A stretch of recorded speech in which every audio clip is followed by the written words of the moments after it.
അപ്പം 4,43,000 വീടുകൾ ഉമ്മൻചാണ്ടി സർക്കാർ വെച്ചു 5 കൊല്ലം കൊണ്ട്. ഇതുപോലെ ഒരു നുണയം പറഞ്ഞിട്ടാണ് 3 വർഷം മുമ്പ് നീ എന്നെ പറ്റിച്ചിട്ട് പോയത്, ഓർമ്മയുണ്ടാ?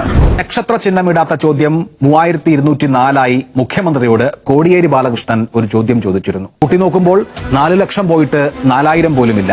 അച്യുതാനന്ദൻ ഗവൺമെന്റിന്റെ കാലത്ത് മുതൽ പവർ കട്ടുണ്ട്. കേരളം ഒരു തവണ കൂടി വൈദ്യുതി നിയന്ത്രണത്തിന്റെ നാളുകളിലാണ്. LDF ഭരിച്ച 5 വർഷം ഒരു ദിവസം പോലും വൈദ്യുതി നിയന്ത്രണം ഉണ്ടായിരുന്നില്ല. UDF സർക്കാർ വന്നു. ഇതിപ്പോൾ 2ാം തവണയാണ് കേരളം വൈദ്യുതി നിയന്ത്രണത്തിലേക്ക് പോകുന്നത്. എന്തുകൊണ്ട്? ഇതുപോലെ മഴ നഷ്ടപ്പെട്ട കഴിഞ്ഞ 15 കൊല്ലത്തിനുള്ളിൽ ഒരു സംഭവം ഉണ്ടായിട്ടുണ്ട്. സിവിൽ സപ്ലൈസ് കോർപ്പറേഷൻ, KSRTC എല്ലാം തകർത്ത് തരിപ്പണമാക്കി. സപ്ലൈകോയെ പ്രശംസിച്ചുകൊണ്ടുള്ള പ്രതിപക്ഷ നേതാവിന്റെ പറവൂരിലെ പ്രസംഗം പിന്നീട് പുറത്തു വന്നു. ഫെസ്റ്റിവൽ സീസൺ വരുമ്പോൾ സ്വാഭാവികമായ വിലക്കയറ്റം ഉണ്ടാവും, കൃത്രിമമായ വിലക്കയറ്റം ഉണ്ടാവും മാർക്കറ്റിൽ. അപ്പോഴാണ് സപ്ലൈകോയുടെ പ്രസക്തി. മാർക്കറ്റ് ഇന്റർവെൻഷൻ നടത്തുക.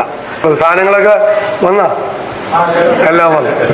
ആ സാധനങ്ങളെല്ലാം വന്ന് ആളുകൾ വന്ന് കയറുമ്പോഴാണ് ഈ സപ്ലൈകോ സജീവമാകുമ്പോഴാണ് മാർക്കറ്റ് നേരെയാവുന്നത്. KSRTC എല്ലാം തകർത്ത് തരിപ്പണമാക്കി. നിനക്ക് എങ്ങനെ സാധിക്കുന്നത്? എനിക്ക് ഒരൊത്തും പിടിയും കിട്ടുന്നില്ല നിന്റെ കാര്യം. നമ്മൾ KSRTCയെ ആനവണ്ടി എന്ന് വിളിച്ചുകൊണ്ട് കളിയാക്കും, നഷ്ടക്കച്ചവടം എന്ന് പറയും. പക്ഷേ ഇതാ KSRTCക്ക് ചരിത്രത്തിലെ ഏറ്റവും ഉയർന്ന പ്രതിദിന വരുമാനം ലഭിച്ചിരിക്കുകയാണ്. എന്താണെന്നറിയാമോ? ജനുവരി 5-ന് 13 കോടി രൂപ കളക്ഷൻ നേടിയിരിക്കുകയാണ് നമ്മുടെ KSRTC. അങ്ങനെ ആനവണ്ടി സർവകാല റെക്കോർഡ് തിരുത്തിയിരിക്കുന്നു. ടിക്കറ്റ് നിരക്ക് വർദ്ധിപ്പിക്കാതെ തന്നെ സംസ്ഥാനത്തെ മുഴുവൻ ഡിപ്പോകളെയും പ്രവർത്തന ലാഭത്തിലെത്തിക്കാൻ മാനേജ്മെന്റിന് കഴിഞ്ഞിട്ടുണ്ട്.